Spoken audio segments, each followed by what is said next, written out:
the large-scale protests, Gen Z protests in September last year. It actually started on September 8th with a broad Gen Z youth-led protest against corruption.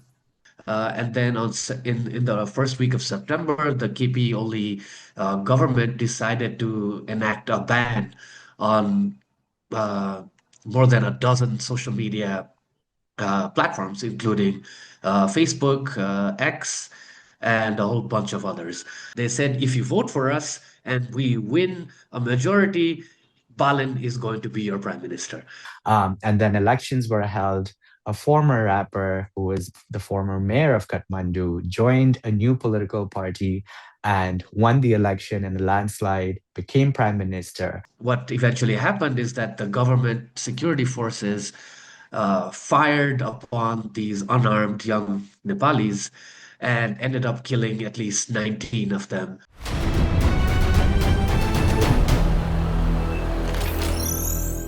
Assalamu alaikum and welcome back to another episode of DigiPod on DawnNews English. This is your host Usama Khilji, and today we're going to be talking about a South Asian country that's in our neighborhood, which is Nepal, and the elections that just took place there just this month. And we'll also take a quick dive into how the election came about. Why did it take place early? What were the protests that took place last year in September? And what was the role of social media regulations in all of this? To speak about this and more, we're joined today by journalist and founder of Kalam Weekly in Kathmandu, Pranaya Rana. Thank you so much for joining us, Pranay, today, and we're looking forward to this conversation with you. Hi, Usama. Thank you for having me. Very glad to be here and looking forward to talking with you. Well, thank you so much, Pranay. To start with, maybe you could give us a background as to what really happened with the protest movement in Nepal that led to the resignation of Prime Minister Oli.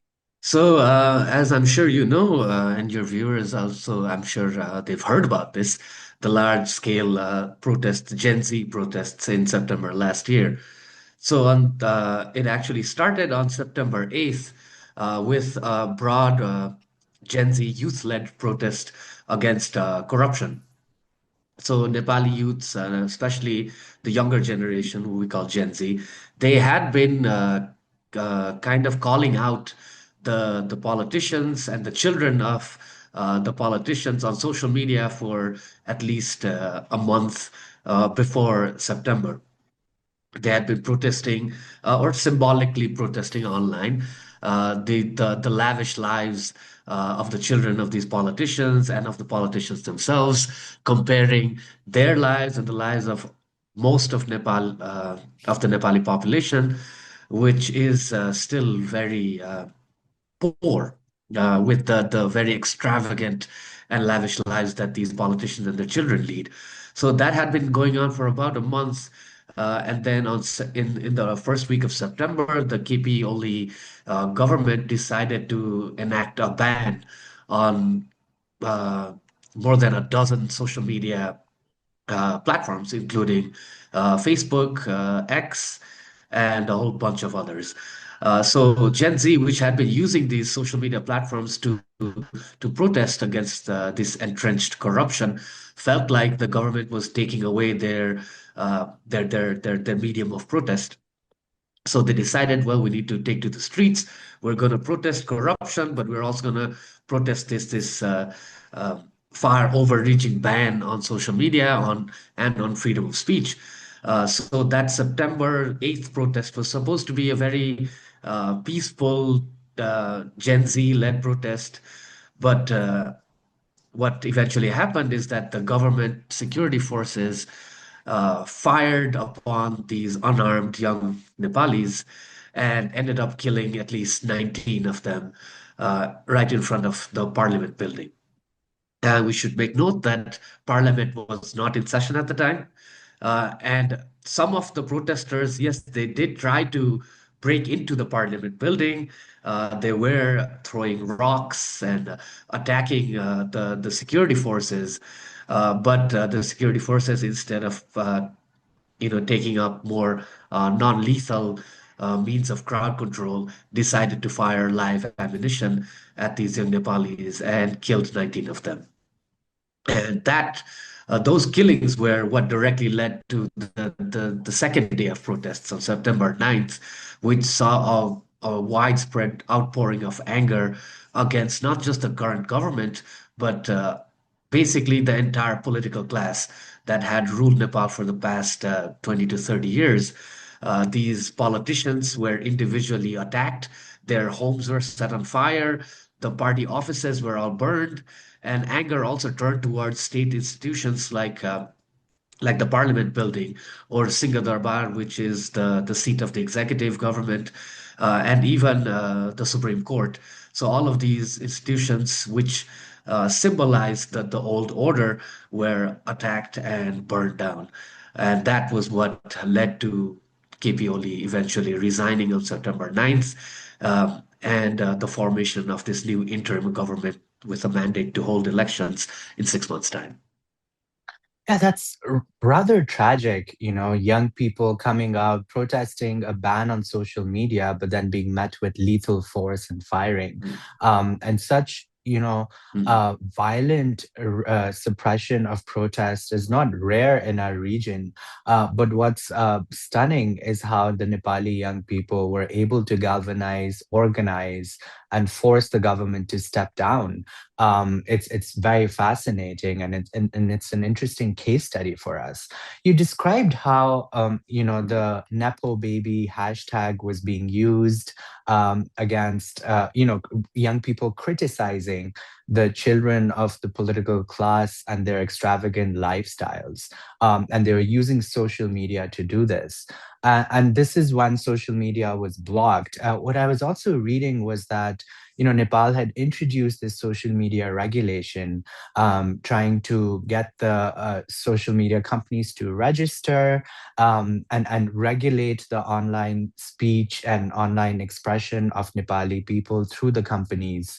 So if you could maybe give us a bit of a background on what these regulations were, why weren't the companies listening, and how this ban of social media came about. And I understand there's a political angle of it as well, as you've described. Yes, so successive governments had been trying to get social media companies to register in Nepal. It was not just the KP Oli administration, but the government before him and the previous government before that too had introduced. It was actually the government of I believe Pushpa Kamal Dal, the chief of the Maoist party, who had introduced these social media directives that mandated that all social media companies that operate in Nepal should register in Nepal, uh, and also appoint a local representative that the government could reach out to in order to ostensibly regulate hate speech or threats of violence, that kind of stuff. The social media companies had responded really to this call to register. Their argument was that since it was not a binding law that was passed by Parliament, it was only a directive issued by the executive. They said that, well, if another government comes in and they pass another law, then, we can't register. So we need something binding that is, that comes through the legislature before we can even consider registering here. But also the argument that a lot of these social media companies were informally making was that Nepal is a very small country, that Nepal's representation can be in India or, any larger market that is close by. It doesn't make fiscal sense for them to have a local representative here or to even establish a company here in Nepal. So that was their reasoning. But the Nepal government had been pushing for this. A lot of civil activists believe that the government was pushing for this because they really did want to control speech, and not just hate speech, but even any kind of speech that was critical of the government or of political actors. Because in Nepal, we have seen incidents in the past where influential political actors and even the government have tried to jail uh, Nepalis for criticizing them. Um, so that was generally what was believed that the governments were trying to do. So that's why I think broadly Nepali society was not really in favor of this new regulation that wanted these companies to register here. But still, the government pushed through, and September was really the final deadline that the government had set for these companies to register. If they did not by the first week of September, then they had threatened a blanket ban, which they followed through on. So it's only a coincidence that, at the same time, young people had been criticizing the government and children of rich politicians online. So is it just a coincidence that the social media, registration deadline and ban came at the same time as the online movement? Yes, I do. I do believe it was really a coincidence because this had been in the works for a long time. It has been, they had been pushing for this for years by that time. It just so happened that the ban hit right as Gen Z were, calling out their children and using the Nepo baby hashtag. So for Gen Z, they didn't see it as coincidence. They saw it as a one more attempt to stifle their free speech. Absolutely. And, of course, for the younger population and for anyone these days, access to social media is fundamental. It's not only important for, protest and criticism, but also for communication, for businesses, for the economy. It's a fundamental necessity. And if it doesn't work, then so many people suffer economically, other than Mhm. their other, fundamental rights that are linked to the use of internet. I think you've described the background and the context and the social media regulations really well. Maybe you can walk us through a little bit on what happened after PM Oli resigned, and how is the new caretaker, prime minister selected? From what we understand, there was social media voting or polls that took place through Discord. So how does that really work? Yes, so Discord was being employed heavily by young Nepalese Gen Z during the September 8th and September 9th protests. They were organizing via Discord. They were using VPNs to access Discord. Um, and Discord really was their primary mode of organization. So when KP Oli resigned, many Nepalis took to Discord to try to figure out what would be the next step forward. Like what could they actually demand, and what they really wanted as a collective.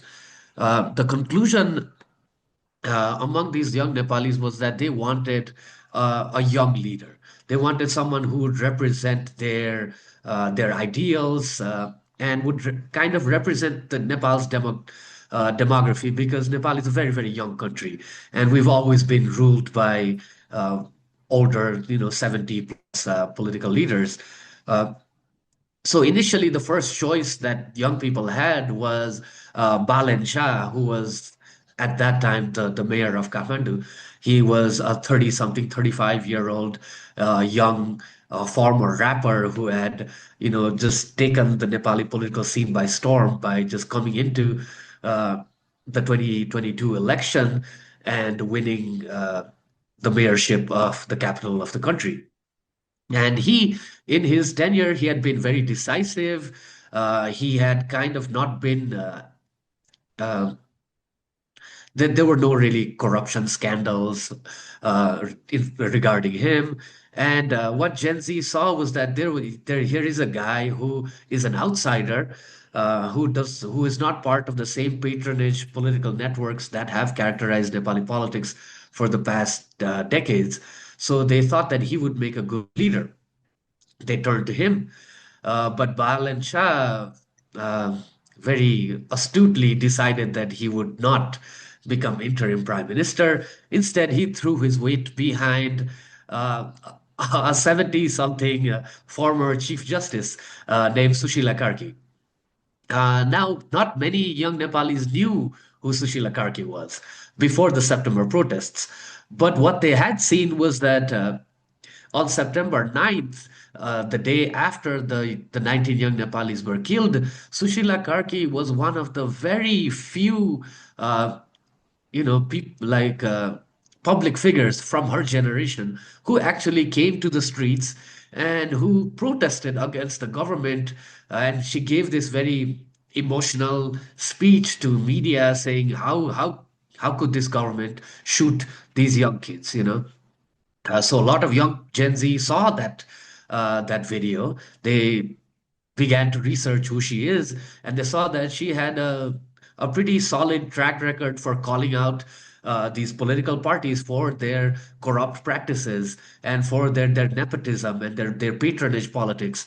Um, so when Balin And Shah this is while endorsed she Sushila was the Karki, Chief Justice of Nepal, right? Previously. yes, yes, Mm. exactly, exactly. Um, yes, so when Gen Z saw her track record, and the fact that Balin Shah was now endorsing Sushila Karki for prime Mm. minister, they decided, well, here is a good candidate who could possibly take charge in the interim and hold elections in the next 6 months. So yes, there was a Discord poll. So on Discord, there were a number of names that were floating around, and they were voting for who they thought should lead the next interim government. So it wasn't really a binding poll or anything. It was more of a public opinion poll. But what did happen was that Sushila Karki did receive over 50% of those votes. Then Bal Shah endorsed her. So it became a foregone conclusion that, yeah, this is who we will trust to lead us to election. So that's how Sushila Karki really came in. And in such a governance vacuum, while these, young people are polling online on who the next prime minister or caretaker interim leader should be, who is calling the shots in Nepal, and who approved this decision? So at that time, the last really political institution that was left was the president, who was still in power. Hmm. The president was so he Ramchandra Paudel, who's our president, he endorsed Sushila Karki as the interim prime minister. So he was still there. But there is also the role of the Nepal army, which has not really been investigated as much as it should have. Because once September 9th happened and there was widespread chaos, all of the security forces had retreated, and the Nepal army stepped in to establish order. So they instituted a curfew. They, cleared the streets, and they basically, I wouldn't say they seized control, but they were very active. Uh, and at that time, there was also this widespread fear among the Nepali population that perhaps the army would now step in and take charge, that there would be a military coup, and that we could possibly be under a military dictatorship. There was that lingering fear for at least a week after September 9th. But once things started moving forward, once Gen Z said, okay, yeah, we would like Sushila Karki to be the next interim prime minister, once that choice went to the president, and the president was willing to yes, to give his endorsement too, the Nepal army also came around. And yeah, so eventually all of the power centers that were remaining, the president, the Nepal army, and the Gen Z, the revolutionary Gen Z group, they all came together with Sushila Karki as their common candidate. So that candidacy went through, and then she took charge. Yeah, and then the election took place just this month in March of 2026, in which Balin Shah, is elected prime minister. Maybe you can tell us a bit about the election, because as I understand, in the past governments, they've all been weak coalitions. But I was reading that this is the first time that in recent history where a super majority has been won by one political party, the RSP, which only came into being around 4 years ago. So, how did the election pan out, Mhm. and what do the results sort of show us? Yeah, so I mean, for at least a few months after September, many of us were not really convinced that the elections would happen. there was this fear that the old political parties who had been roundly rejected, who had been attacked, they would not take part in the election, especially the party of KP Sharma Oli, the UML, the Communist Party of Nepal, Unified Marxist-Leninist. That is one of the largest parties. In Nepal, and they had not really come on board the election. They were still skeptical of whether they would take part or not. So we were skeptical. But once the year turned, 2026 arrived, and the UML formally declared that it would be taking part in the election, that's when really things started to move very fast. Then the RSP, the Rashtriya Swatantra Party or the National Independent Party, which, as you mentioned, just came into being in 2022. It's one of the youngest parties that we have. It candidly positioned itself as the inheritors of the Gen Z protest. Uh, Mm, because it was a new political party, it had not really been tested as much as the other parties before. I mean, it was in government for about 2 years in the past, but it had didn't really have that much political power. So the electorate really saw them as the new force. That we've tried everyone else, let's give these guys a chance. But what really energized the Nepali voting population towards the RSP was the fact that Balendra Shah joined the RSP as one of its senior leaders. And Balendra Shah was as I mentioned earlier, he was very popular, especially among young people who saw him as their representative, as this young guy who came in without any political support, without any backing of any large political party, came in as an independent, won the Kathmandu mayoral election, basically through social media. A lot of his campaigning was through social media, and they saw him as one of their own. So when he joined the RSP, that's when the RSP's popularity really went through the roof. And then the RSP also, they again very cannily positioned Balin Shah as the next prime ministerial candidate. They said, if you vote for us and we win a majority, Balin is going to be your prime minister. This has never been done before. We're a multi-party democracy. We don't really have, we're not a directly elected executive, so we don't have prime ministerial candidates running campaigns. But this was the mm, very first time where we had Balint Shah positioned as the next prime ministerial candidate. So when the election happened, a lot of people really didn't even vote for the RSP. They really voted for Balint Shah. Uh, and that's really how the RSP has won such a resounding victory. I mean, the way I see it, it's less of an endorsement of the RSP than a wholesale embrace of Balint Shah. mm. So that's a very fascinating example of how a young rapper becomes so popular, gets elected mayor, joins a political party, becomes the prime ministerial candidate, and sweeps an entire nation. So it's really a case study of young people participating in politics and seeking to represent the sentiment of a young population, and becoming one of the youngest prime ministers. I think the other young prime ministers we've had in the region is Benazir Bhutto, elected in Pakistan in 1988 at the age of 35. And I think we had a prime minister in Thailand in her 30s also elected. So Mhm. Balin Shah is one of very few younger prime ministers. And of course, I'm sure there's a lot of hope from him, a lot of pressure on him to perform. But before we get into that, what are the conspiracy theories going around in Nepal, which I'm sure there's plenty of? How did the protests happen?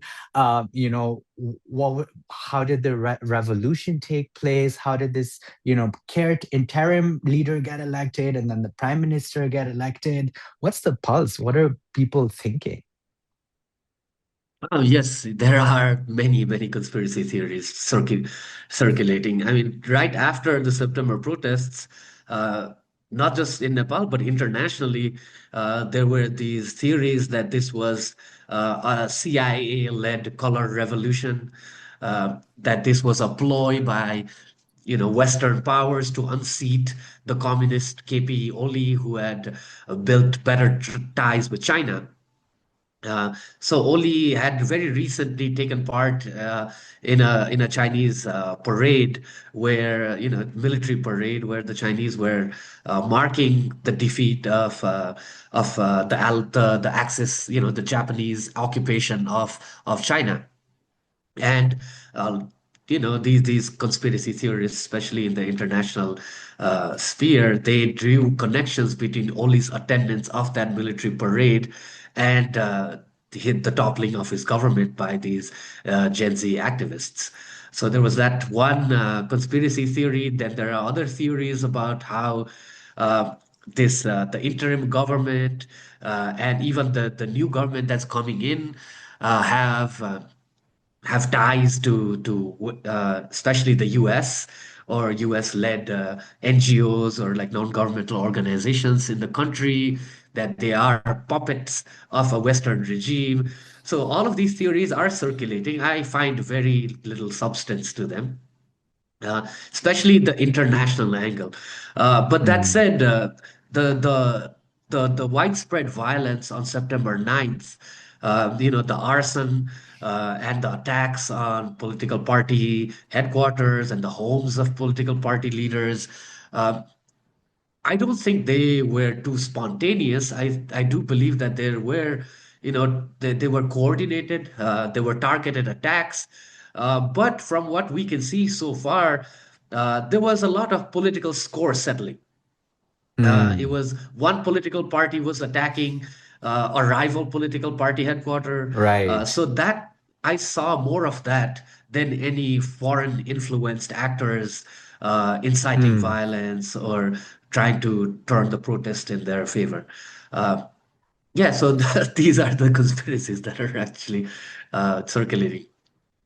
And Pranay, just to end this, you've described the situation really well.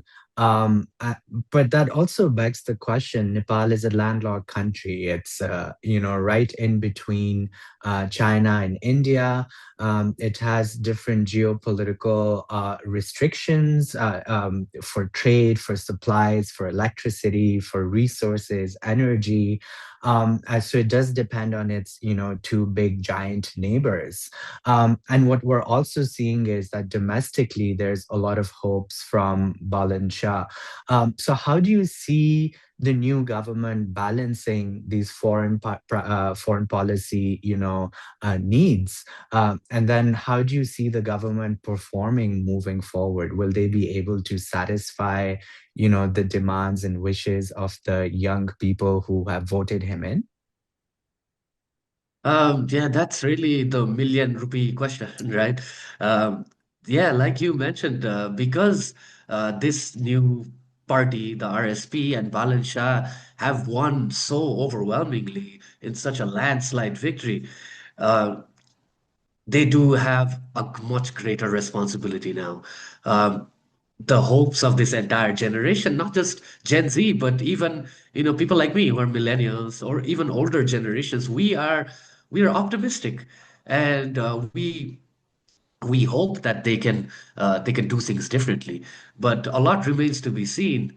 And yes, like you said, Nepal is in a very critical geopolitical situation. It is.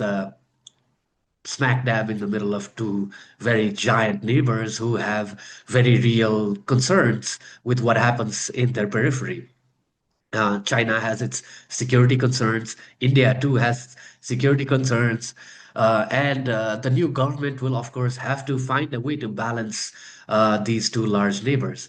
Uh, on that end, I'm not so sure how great Balin Shah is going to be because, given his past, during his tenure as Kathmandu mayor, there was an instance where he had taken to social media and basically cursed India, China, the US, and all of the political parties.